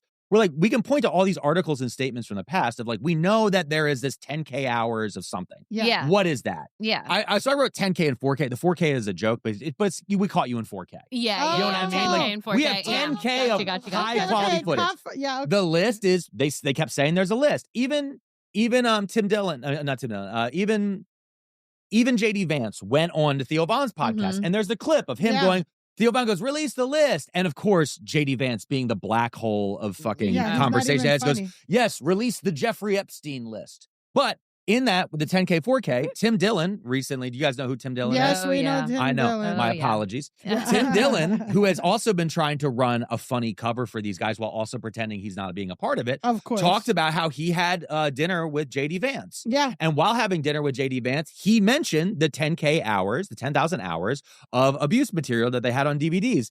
And you know what JD Vance said? He said it was commercial grade. Commercial grade pornography. Oh. And it's like, what? And they're just claiming that these are just DVDs, porn DVDs, and all these different things. Or these are just random things that he got from the internet. None of this is an image of one of these rich and powerful men, which, again, we know that he had because when the pictures of his house, there's a camera in every fucking corner. Yeah. Yes. And this is exactly how Hulk Hogan got the sting. Because the guy, Mancow, had secret fucking recordings of Hulk Hogan for the Hulk Hogan sex tape. Well, that Peter Thiel then it gets that's a whole other that's a whole other string. I'm sorry. But also, like, Epstein did keep records on people for blackmail purposes. Have a black book. Yes. Yeah. Which is how we believe he got most of his money. That's how most people believe that he actually was able to get money and to convince you to invest. For the Lolita Express, Yeah, it's for all that different stuff. So on this though, I have Ghislaine, I always called her Ghislaine by accident. That's my hoagie mouth from Delco. That's not an actual joke. But Ghislaine Maxwell, you can see I have a tie to her, to Donald Trump, because again, they have a relationship there. On the top area is in orange. That's Trump term 1. The bottom area is in green. That's Trump term 2, because I wanted to point out on this at the very bottom, you can see KP for Kash Patel. And then Pam Bondi. Yeah, and Pam Bondi is the other one on there. But I also have RFK Jr. because RFK Jr. rode on the Lolita Express twice. Wow. And there are images of him like meeting with Jeffrey Epstein. He knows who Jeffrey Epstein is. You know how I know RFK Jr. rode on the Lolita Express twice? Because you were there. No, because Andrew Schultz asked him about it. Wow. Because again, RFK Jr. has always been part of this plot for Trump term 2, which is why he did the podcast tours. And while he was on those, a lot of these podcast guys, Andrew Schultz in particular, which I talked about on my podcast, Too Many Tabs. We talked about too.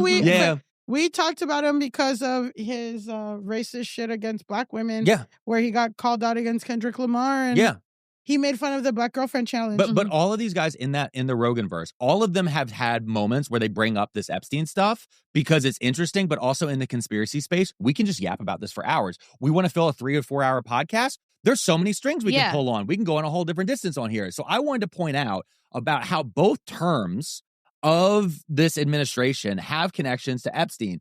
These people, like Pam Bondi, Dan Bongino, and Kash Patel, they had, Pam Bondi didn't, but Kash Patel and Dan Bongino had their own podcast where they that were monetized, where they talked about how they wanted to release the Epstein list. And they made this their entire thing. Yeah. So the fact that they got there and then they say, we're not going to release it and none of this different stuff. So I finally was like, fuck it. I'm going to speak the language that these people, conspiracy people, speak in and the way these podcast bros have spoken in, because I've also been doing stand-up as long as them. I've been doing podcasts as long as them. Let's talk about it. Since you guys, I've never stepped into this space, but it's always been one of those things where my sponge brain goes, that's interesting. Why aren't they bringing that up? And it's mostly been me screaming at the television. Like honestly, if Kamala Harris had looked over at him during the debate, and had been like, shut up, you fucking pedophile. Yeah. It would have moved the needle in a way I don't think people understand. Yeah.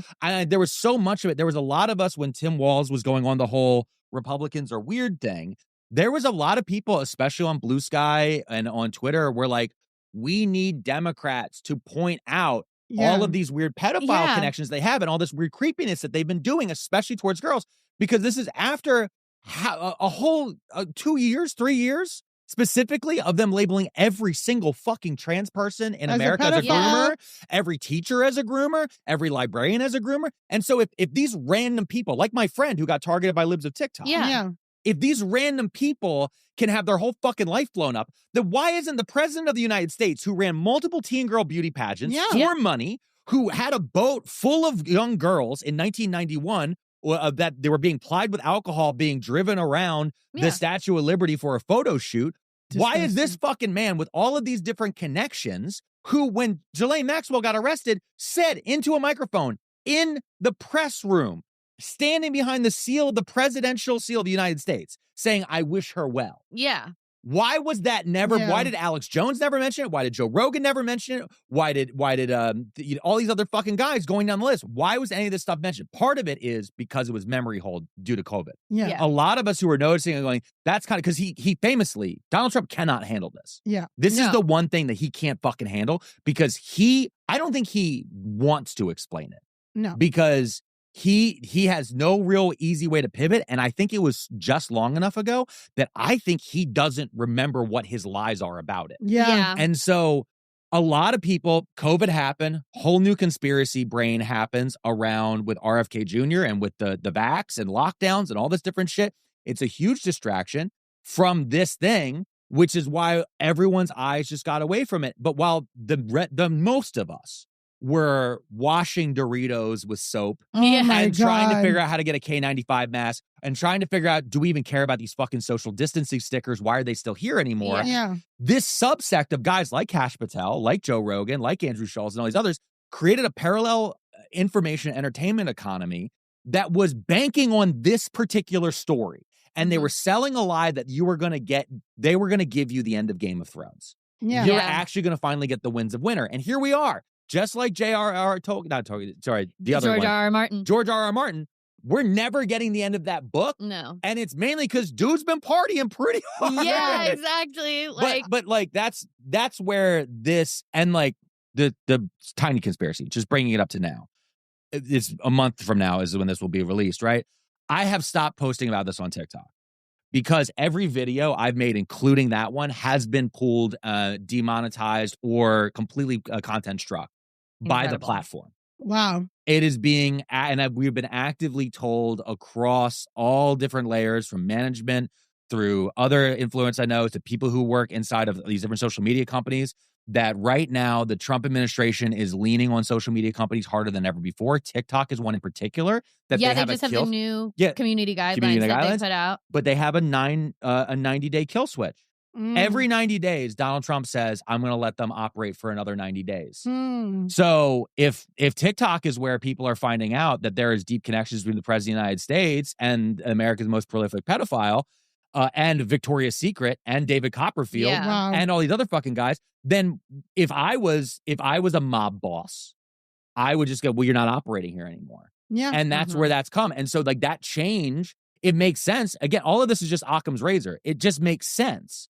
And like, listen, at the end of the day, I'm a comedian. Yeah. I'm a shock comedian, according to Philadelphia Well, I Inquirer, just think and I'm that's just what- yapping. I feel Content like creator non-derogatory. Well, I just feel like shock comedian is what you call white comedians now. Yeah, it's so true. let's really quickly just watch Andrew Schultz's reaction to Trump. Andrew Schultz and the Flagrant crew broke down the entire Jeffrey Epstein cover-up, including a brutal roast of Kash Patel on a great new episode of Flagrant. Obviously, this whole blackmail ring that has tied in American presidents, Israeli prime ministers, the royal family. Now that we know that that is completely false, and all these people were just good friends. Like Bill Gates going to like someone who has already been convicted of pedophilia, just going to his house to talk business is like a normal thing. So you're telling me there's 1,000 girls that have been by Epstein and none of his cohorts. Correct. None of his cohorts. Yeah, also, they should be celebrating. None of them want to be.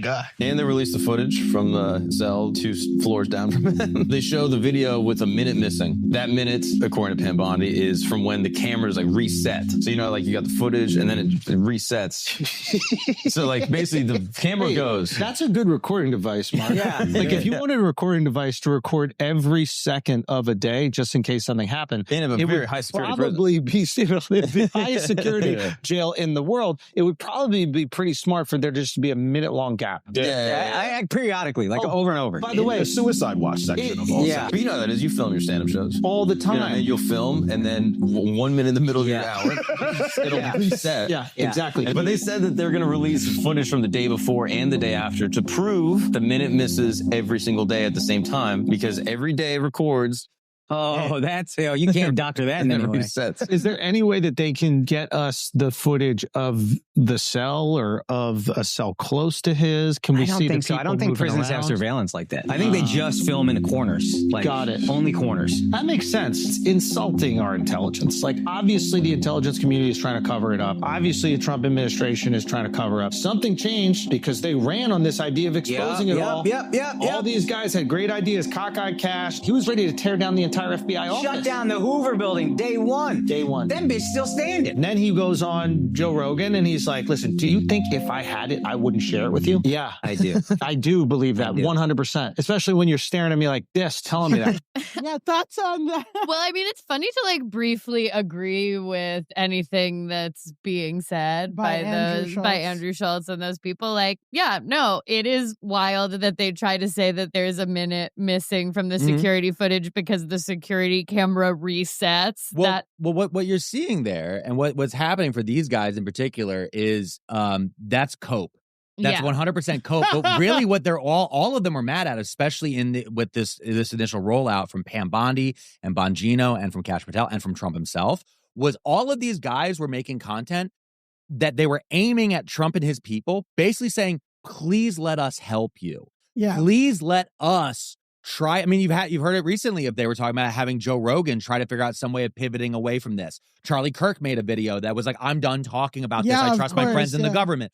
All these different guys, and in his case, in Schultz's case, he's trying to play up. Oh, look, we're the idiots. We have our little stupid tinfoil hat on. Oh, we're just being conspiracy guys. Look at us. I guess we're just dumb.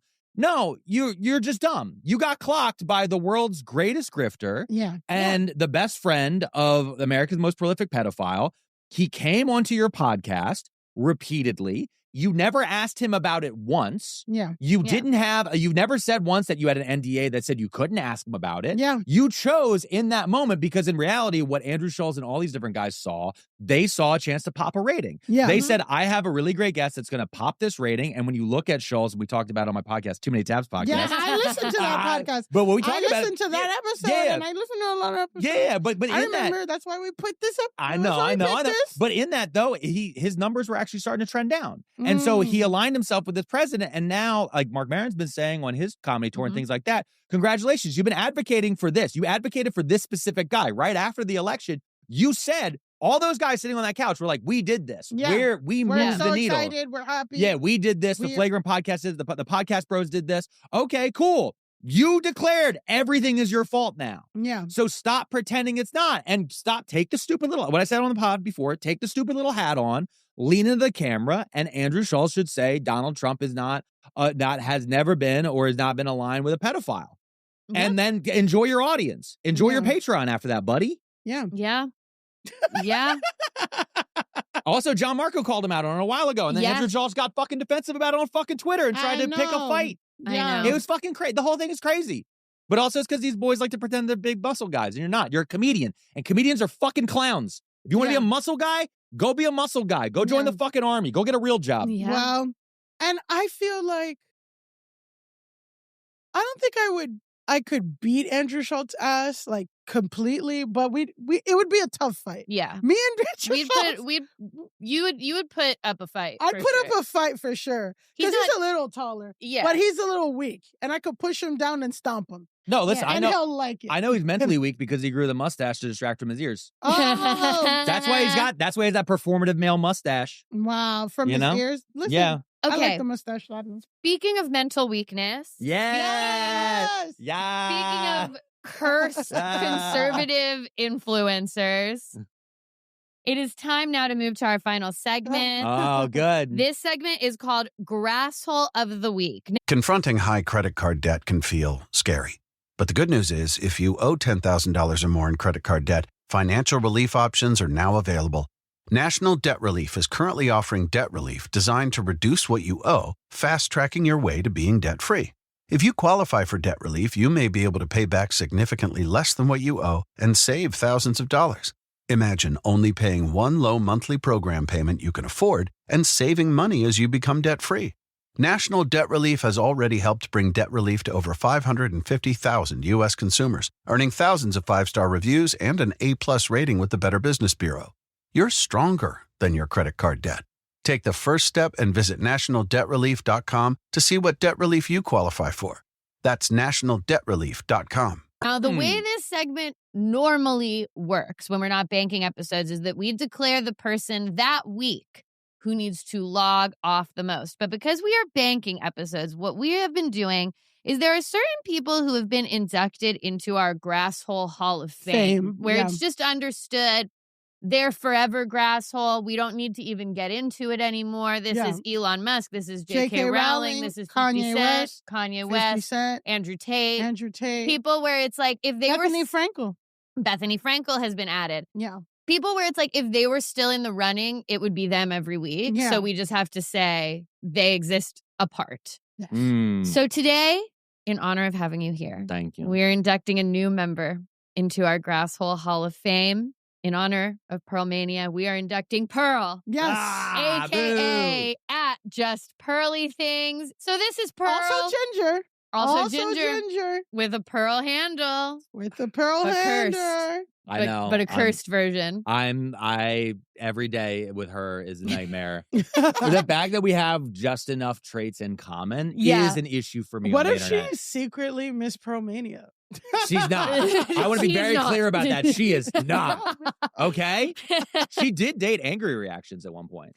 Yeah. Who's Angry Reactions? He's like the big guy, Wanye. Yes. Okay. That's it. Okay. So I have his real name on here. That is, we'll get into her dating life, but that is like the only person that we know for sure she has dated. Yeah. Is Angry Black, Reactions. right? Yeah. Yes. Yeah. Yeah. Oh, okay. He makes he likes dating a mad face.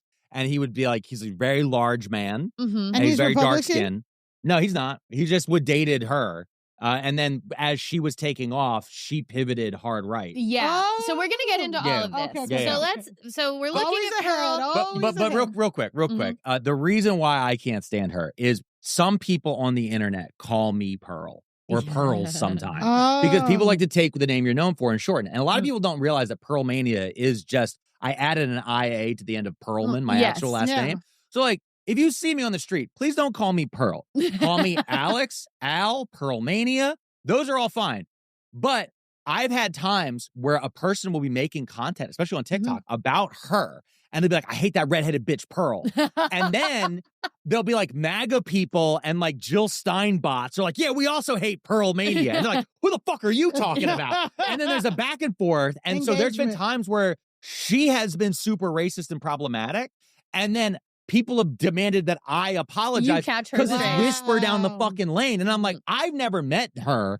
I hate her. Okay. And she's very dumb. Yeah. Yes. Yeah. So we are going to make the difference quite clear here Thank you. today. Right now, today. Yeah. It ends. It ends. Yeah. It ends with us. Right now. Right now. So this Pearl Her name is Hannah Pearl Davis. This is from her Wikipedia page. She is an American YouTuber and cultural and political commentator, a self-described anti-feminist. She is known primarily for her cultural and political commentary relating to modern sex relations, dating. She is an advocate of traditional dating and marital relations. She's critical of modern dating relations and the effects of feminism. Davis argues that modern women have been deceived by a dysfunctional culture of sex and dating and that they should embrace traditional approaches to dating and marriage to achieve long-term happiness. She is sometimes described as the female Andrew Tate. So not the female Pearlmania. The female Andrew Tate. Did you say you got that from her Wikipedia? Yeah. She has a Wikipedia. She does. Everyone I has don't it. have a Wikipedia. She has a Wikipedia. You don't have detailed. a website with a bio, and that was hard for me. Oh, is that what it is? Is that why? I need one in general. You need one in general. Okay, Get gotcha. a Squarespace with a bio. No, that's a good point. No, this is a good note. This is a good note because with I don't. with some headshots. Yeah, no. I'm actually we're working on some of that stuff right now. It's been piecemeal how we're putting stuff together. I know. We're getting there. We're getting there. But okay. she got But back to this monster So with her she has- Wikipedia. She has a Wikipedia page, and let me tell you, the controversy section is popping off. Wow. The controversy section is detailed. So she is 28 years old. She was born in Chicago, grew up like outside of Chicago, went to Elmhurst University, played college volleyball. She's one of 10 siblings. So here's the interesting thing was right now, she only has 21.7 thousand followers on Instagram. That's less than me. More than me, though. More than me. But just a little. Just a little. I Just had more, a and then every little. time we posted a selfie, we could lose 1,000. It's tough out there. It's so People hard. only want reels. People only She want- was banned from TikTok in 2022. She had a forced log off there. The power that be said, go touch grass. You're a Grasshole. Yep. But she did at one point have 900,000 followers on TikTok, and her Just Pearly Things podcast account has 410,000 subscribers. Okay. Where she still exists in a big way today is on YouTube, where she has 2 million subscribers. Oh, really? Yes. How's that landing on you? It hurts. No, it's fine. It's YouTube has been a thing.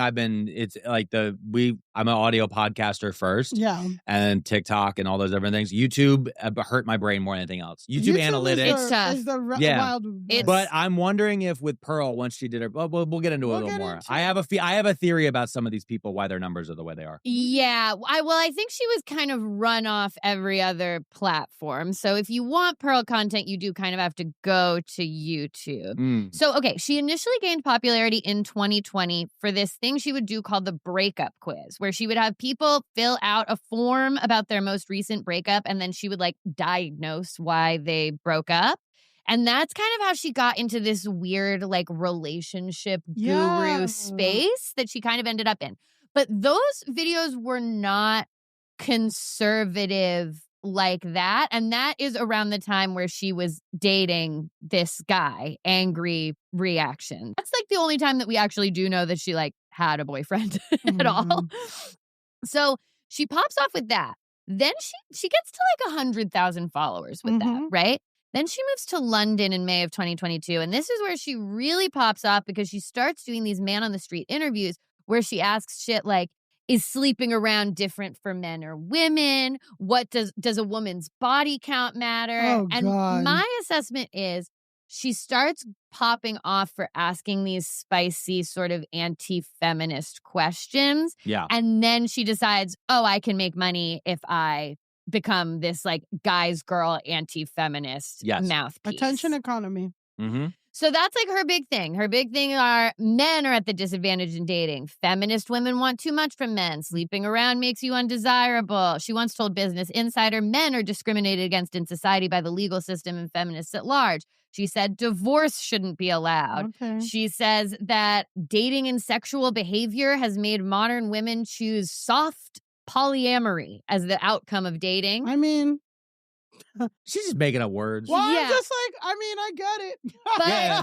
No, I mean, like, I understand. Listen, from talking, especially like I was up here recently and like the last couple of days, I went to an influencer event. I'm talking to women who are in their early 20s. And I'm like, there's a whole generation of guys whose brains are cooked. Yeah. When it comes to Porn the apps. addiction. But it's not Porn even just that. It's also just like the apps and how they don't view anyone as people Yeah. until like maybe on like the 5th date, they'll be like, oh, you have feelings. Yeah. Yeah. Oh, you feel pain when you get hurt. It's like, yeah, idiot. What the fuck is happening? Yeah, it's crazy. Like, I'm getting a divorce. Sorry, Pearl. And getting back. No, good for you. Good for you. Sorry, This Pearl. Pearl's proud of Thank you. I have for sticking up for yourself. And that's why they're different. That's why That's 100%. That's why they're different. Yeah. But it has been crazy to get back into like step into the apps in any way, shape, or form and just have it be immediately insane. But so here's the thing, and this is like the contradiction of Pearl, is that she's talking all this shit about modern women and dating, and this is why you don't have a man, and this is why you don't have a husband. Again, the only boyfriend we've ever known her to have is from 2020 to 2021 when she dated Anaya Johnson, who is Angry Reactions. Yep. Otherwise, no confirmed relationships for Pearl. There are always rumors that they're like, Pearl has a homeless boyfriend or like whatever, but we don't actually know. Most women in their, it's a canon event for most women. But the thing is, the thing is like the guy that she's trying to attract would immediately have to take away everything that she's built. Exactly. Because that's what she's saying the entire time is like, women shouldn't have jobs. They shouldn't have this. They shouldn't have autonomy. You should be bowing to a man. All these different things. It's like, okay, you're going to do a live stream and not... Because listen, if in this world you created a character who Pearl gets a chance to do a live stream where she can be seen by 500,000 people, or she can make him a sandwich. And under her own rules she's building, she needs to default to the sandwich first, which is insane. But I feel like it's like rage bait. It is. It's so interesting. I heard a thing yesterday on NPR, which was really good, about like how creators like Bonnie Blue, people view them as porn people, but it's more like Mr. Beef. It's like rage and sex together is always going to get more eyes. And that's why these girls fuck 600 guys in a day, 1,000 guys in a day, 100 guys in a day. And I feel like it's the same thing with Pearl. It's like, she doesn't really believe any of this shit. She's just combining dating content, which is, there's so much content out there about how to game Hinge so that you can see more people and how to do this and how to do that and who should pay for what and all that. Because these are real conversations that are happening as patriarchy is slightly weakening a little bit, not really. And, rage bait. She's doing both. Yeah. Well, it's analytics, as you're saying, is the same thing with Rogan's target was MMA guys. The Andrew Schultz podcast was basketball. Flagrant 2 is a basketball foul. Yeah. Like all these different things that are happening is like her stuff targeting the dating is like you're saying, it's high SEO content. I'm home on a Friday night. I'm sad. I can't get a girl. How do I get a girl? Why isn't Hinge working for me? These are different things that she's going to put in the titles or all these different guys. And the thing is that Nazis learned a long time ago and what the Republican Party and conservatives have discovered from a very long time ago is you can make a mass production line of how to pipeline and groom, especially young men who are alone on the internet. They started with 4chan. They learned over there of how to take it from ironic racism to real racism, from ironic misogyny to real misogyny, and then spin that into QAnon and all these other different types of things. But in Pearl's case, what I would guess with her numbers is much like Charlie Kirk, part of that secondary tier isn't just SEO. I wonder if she actually has financial backing that is paying for ads to put her stuff into YouTube ads. Because people who watch my podcast, Too Many Tabs podcast, wherever you watch YouTube, but anybody who watches it who doesn't have, like I have YouTube Premium right now, but like I get comments all the time. This is so funny. As I'm watching this, you screamed about Tim Pool, and then I got an ad for the Tim Pool cast. Yeah. And it's Russia money. Yeah, no, exactly. But it's all these different things. But like they also have, there's PACs who come in or like, we're going to promote you because you're aligned with us. And in her case, she is a woman who she's not turning women. No. She's not convincing women to not get divorced. She's convincing men that their future partner should never even want to consider divorce to try to create that Gilead in these men's minds. Yes. And that's why she's always going to be alone. 100%. Okay, so these are all screenshots from her YouTube. Feminists only want equality when it benefits them. Child support enforcer reveals the truth about marriage no one is telling men. Wilson destroys single mom. And then this is where Tomi Lahren comes in because it says undercover feminist gets schooled. And the undercover feminist is Tomi Lahren. So Tomi Lahren is not far right enough for Pearl. But she's come out as pro-choice. Yes, because every time she's like, abortion. I feel like I should be able to have one. And they're like, fuck you. Yeah. You're supposed to be a Nazi like the rest of us. So she's the undercover feminist getting schooled in this clip. And then I just included this other one. It's a 2.5 hour long episode called STD Friday. Oh my God. Jesus Christ. I don't know. But also with Pearl, she's in the same market with Piers Morgan. Yeah. She goes on Piers a lot. I mean, I know other people who go on Piers. She's been on Jubilee. Yes. She goes through all these different things. There is an ecosystem for rage baiters and talking heads who will go on and say outrageous shit. Yes. And they get backing and there's no counter That's why I'm like, your voice is important. Our voice is important. Like, there's no counter programming. Well, but why would a billionaire ever pay us? Well, I'm saying George Soros give us some fucking money. But here's the thing. Give us some fucking He money. doesn't care. He doesn't care. He doesn't But care. also- He wants the people who are in power in the Democratic Party to be in power. But also, They're not going to get in power. no, they're not going to. But also, with all of these different shows, I mean, look at what Joe Rogan has, and look at Pearl and all these different guys.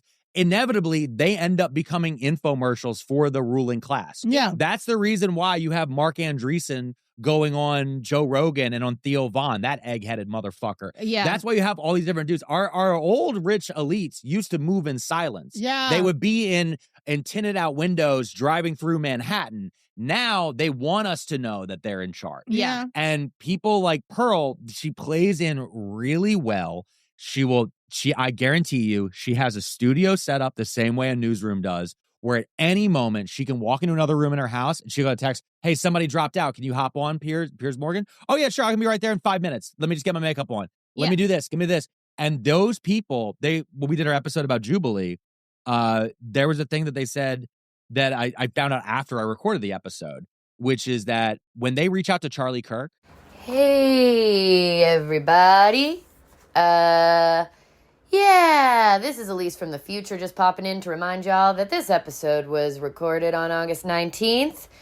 We stand by everything that we say in this next little chunk here. Not taking anything out, but just wanted to reiterate what we've said before, which is that Go Touch Grass is an anti-murder podcast. We are against murder in all of its forms. We don't think anyone should be murdered, even if they suck. So with that, that's my cat Biz agreeing with us. We'll continue on with the episode. Have a great day. I don't know how to end a thing like this. When they reach out to Charlie Kirk, when they reach out to her, she said, what time do you want me there? When they reach out to Pete Buttigieg, when they reach out to other like Democrat influencers, stuff like that, or liberal influencers, we go, well, what's the show about? Yeah. What are the questions? Because we just want to know what this is, because we're so used to being attacked, or like maybe there's a thing we're specifically working on right now that like I really want to focus on trans issues, or I really want to focus on this issue over here, and so like this might be a distraction and that might hurt this other messaging that I'm working on. Versus Charlie Kirk is just like, it's a numbers game. Yeah. I'm gonna blast it. He'll even post the fucking videos of himself getting schooled. The one that caught me, did you see how Charlie Kirk did the Oxford debate? He like edits out like when someone He says... does. But the one thing he also does is, the Oxford debate itself is up on their website. He also got the permission for them to repost it himself. The Oxford debate on the Oxford site has like 5,000 views. On Charlie Kirk's has like 1.2 million. And then every single day, he's cutting each individual person and then reposting those. Some of those goes viral, some of those don't. And you know what he's doing in between that? He's reposting shit from 3 fucking years ago. Yeah. Of old debate clips, because this is, I was talking about this the other night. This is becoming relevant again. Pearl's going to do the same exact thing. She does. So that is like the majority of her virality is all of this stuff that's like, watch Pearl get owned. Watch Pearl get owned. But at the end of the day, she doesn't give a fuck about getting attention owned. economy. It's attention economy. She doesn't care. So, okay. I mentioned her controversy section on her Wikipedia. We're just going to go through a little bit, because obviously she's been canceled and not canceled, and cancel culture doesn't exist for people like her, all of this stuff. In July 2023, she got canceled for tweeting 16-year-old chicks are hotter than 26-year-old chicks. Nice. Okay. So Epstein. Cool. Epstein. Was she Azalea Banks? We have an episode on Azalea Banks. I and have her a theory many about beats. her right now being taking backdoor money.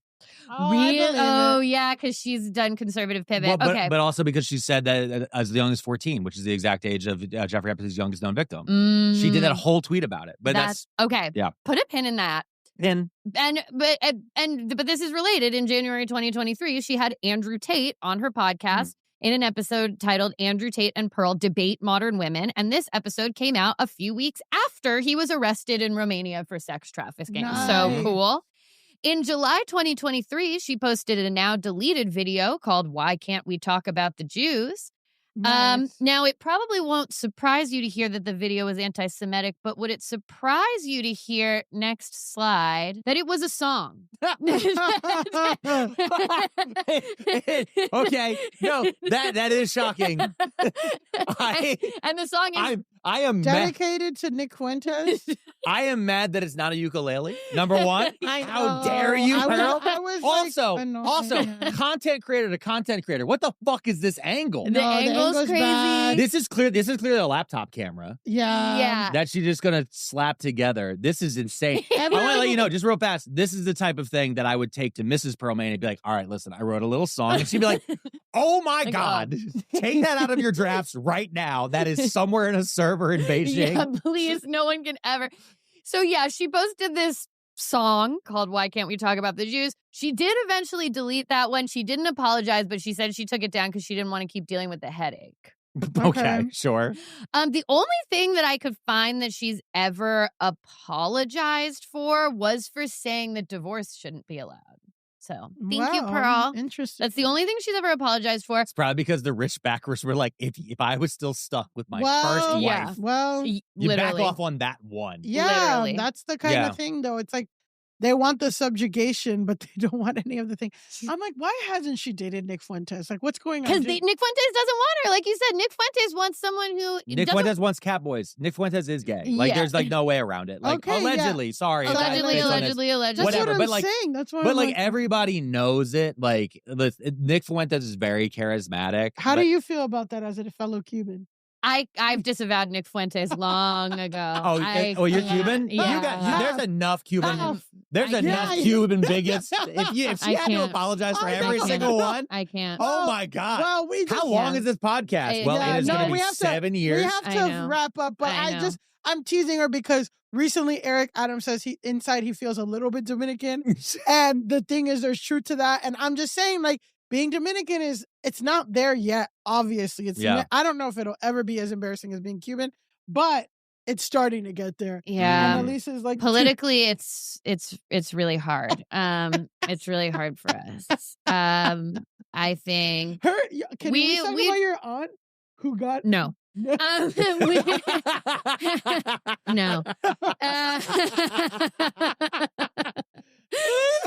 No, we're actually running out of time That's here. the best. That's the best cut. That's the best cut. Okay, well, we're actually coming up on a little bit of overtime. Oh wow! So That's why you guys got to take this to the Patreon. And we can talk all about your aunt on the Patreon. Which if people want to hear that, they can hear it at. We'll do Tia Talk on the Patreon. Tia Talk. But Pearl, for the crime of being a fake guy's girl anti-feminist for likes and views, for maybe taking side money to She's do definitely this, taking side you money. definitely maybe for and for doing looking like shit, honestly. yeah, for telling women how to act while looking like shit and not having a boyfriend yourself. Yeah. Pearl, forever and for all time. Go touch grass. Alex. That's our episode. We're wrapped, dog. Alex, This was thank you amazing. so much. Thank you for This was having as good as we me. thought it was going to be. This is it's as amazing as we thought it was going to be. Yeah. I wish it could be 5 hours. It can't. Where can people find you? Oh, where can they find Where me? can you plug? Now is your appropriate time to All right, plug. I'm gonna pick my camera. Yeah, right Oh, there. I'm picking my camera right here. Uh-oh. You look down the barrel of this gun and you look right at my face. First thing, you just Google Pearlmania500.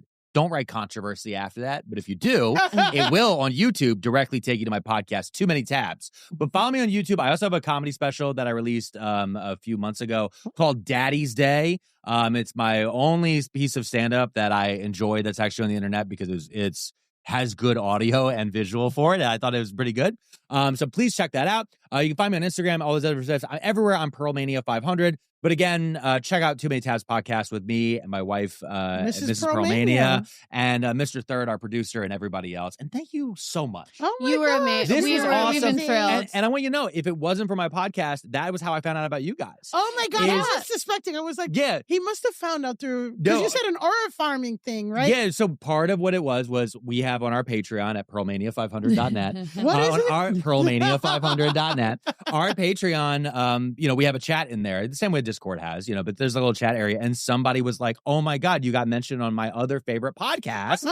And they mentioned Go Touch Grass. And I was Shout like, out. well, I was immediately attracted to the name because I'm like, everyone should. And oh my God, it was also the first internet term where it didn't make sense to me immediately. Oh. Because so I actually had to that was me becoming old internet man. Yeah. I had to Urban Dictionary that one. Wow, Go Touch Grass. And then I was like, it's such a go, because people should. You have to log off. You need to put the phone down. You need to have field of depth perception and look at a distance every now and then, reset your eyeballs. Yeah, but that's what this pod is for, people who want to know what's going on, want to know what people are talking about, want to know that there's 10K hours of Epstein in 4K. Yes. This is what they get from here. Tim Dillon and the vice president of the United States tried to say we're commercial grade child pornography. Yeah. But that's what that was about. And I don't know how much of this episode is actually going to be able to stay on YouTube. But you have a hell of an edit, but luckily you have a month to do it. Yeah, we've got time. But honestly, luckily for us, we're not monetized yet. So we can say whatever we want. We can say whatever we want. All right. Guys, follow us at Go Touch Grass Pod everywhere on Instagram, TikTok, whatever. Follow me at Millie_Tamaris on Instagram and TikTok, and at Millie Tamaris on Twitter. I'm still there because I hear myself. And guys, you can find me on Instagram at Pandalise and on TikTok at Elise Navidad. And until next time, go touch grass! Go Touch Grass is created and hosted by Elise Morales and Millie Tamaris. Recording and sound production by My Friend's Basement Studio, and our theme song is by Doug Wydick.